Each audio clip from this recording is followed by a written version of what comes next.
The Fire on Malta, a gritty biblical epic from Acts 27 to 28. The wind had a voice that night, low, wounded, and angry. It pushed against the battered grain ship like a living thing, groaning across the dark Mediterranean as if it meant to swallow every soul aboard. Clouds pressed low enough to smother the moon.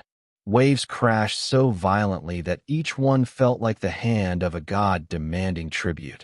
Paul of Tarsus braced himself against the railing, chains clinking softly on his wrists.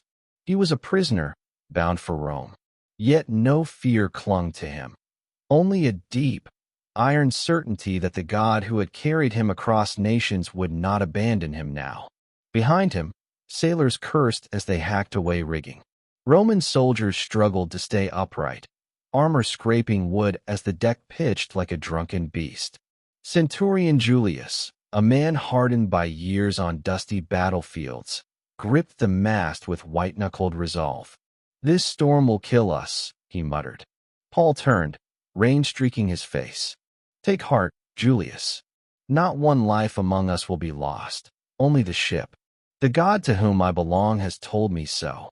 Julius stared at him, torn between disbelief and the strange calm radiating from the man in chains.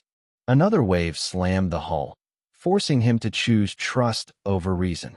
For 14 nights the storm drove them blindly. Hunger gnawed at the men. Sleep became a rumor sailors spoke of like a lost friend. Paul moved among them with the quiet authority of a shepherd, urging them to eat, reminding them that dawn would bring salvation. When the hull finally groaned with the grinding scrape of unseen sand beneath it, the sailors froze. A faint gray wash of morning revealed a coastline, jagged, wild, and unknown. "Land," someone cried. "Some island." Hope surged, but it was a desperate, clinging hope. The sea had one more fury left. A monstrous wave lifted the ship and hurled it against the shallows.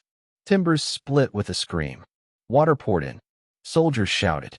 Sailors leapt overboard. The chaos swallowed every voice. Paul felt the deck give way beneath him, plunging him into the freezing surf.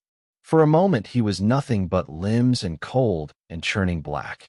Then his head broke the surface, and he fought toward the shore with the remnants of the crew around him.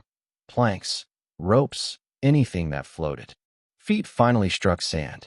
When Paul staggered upright, lungs blazing, he saw drenched men crawling from the waves like survivors of a war they never enlisted in.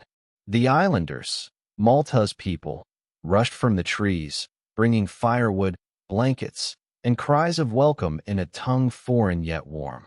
"They show unusual kindness," Paul breathed. A great bonfire was lit.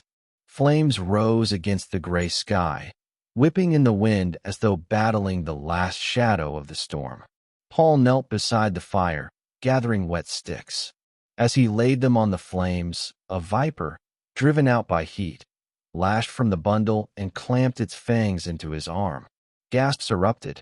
"Justice has found him," an islander whispered. "He must be a murderer. He escaped the sea, but not the gods." Paul stared at the snake hanging from his flesh. With a calm that unsettled every eye upon him, he shook the creature into the fire. Minutes passed. The islanders waited for swelling, for convulsions, for the collapse of a doomed man. None came. Instead, Paul stood, offering help to a shivering sailor. Murmurs rippled through the crowd, first cautious, then awed. Before long, word reached Publius, chief official of the island. He welcomed the castaways into his estate, offering shelter and food. His father lay sick, fevered and weak. When Paul laid hands upon him, the man's breath steadied, color returning to his face. News spread swiftly, and soon the courtyard filled with the sick and broken of Malta. One by one, Paul prayed, and healing rippled across the island like a cleansing wind. 3 months passed. Winter storms eased. The islanders supplied a new ship, loading it with provisions, honoring those battered strangers with gifts born of gratitude. On the morning of departure, Paul stood on the shore, chains still at his wrists but spirit unbound. Julius approached, helm tucked beneath his arm. "You said we'd survive," the centurion said quietly. "And so we did." Paul smiled. "Rome still awaits." "Aye," Julius replied. "But Malta remembers." As the ship set sail, the island shrank behind them, its cliffs glowing gold beneath the rising sun. Paul watched until it became a dim shape on the horizon, a place of fire and mercy, where the storm meant for destruction had instead forged unexpected salvation.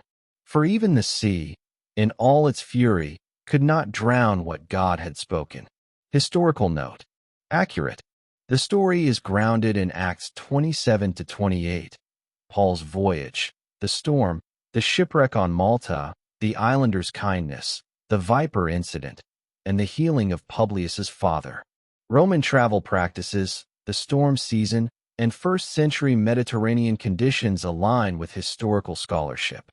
Malta's indigenous people, the barbaroi in Greek, were non-Greek speakers, hence the unfamiliar language. Dramatized. Dialogue, emotional interplay, and specific sensory details are fictional but consistent with the biblical setting and known historical context. Inner thoughts and personal conversations of Paul and Julius are imagined to bring narrative depth while preserving the factual foundation.